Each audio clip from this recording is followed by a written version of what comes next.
Речиси 11 милиони денари од државната каса ќе се префрлат на сметките на 5 општини од источниот регион за развој на селата. Договорите со кои се доделуваат парите се потпишаа вчера, а денеска општините се подготвуваат да ги распишат тендерите.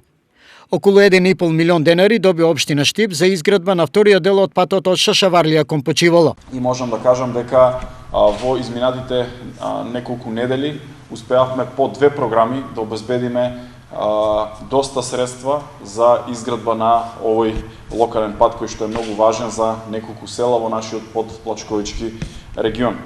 Можем да кажам дека на овој повик успеавме да добиеме средства за да изреализираме уште 3.500 метри квадратни нова асфалтна површина со вредност од 5,6 милиони денари, од кои што еден дел ќе биде кофинансирање од страна на општина Штип, а еден дел ќе биде поддршка од страна на централната влада, а претходно добивме средства за 14.000 метри квадратни, исто така асфалтна површина на овој многу важен локален пат.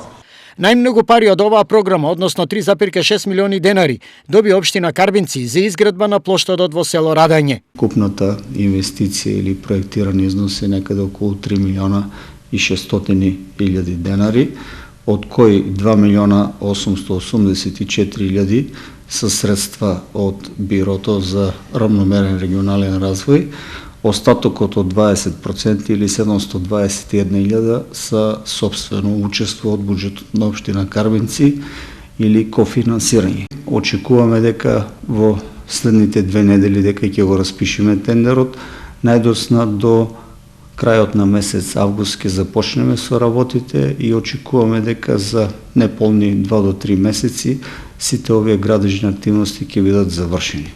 Со 2,7 милиони денари во Делчево ќе се гради патот од Илово до Турија. 3 милиони денари доби Кочани за патот Крушка-Полаки, а со 460.000 денари општина Пехчево ќе прави техничка документација за изградба на локални улици во 3 села.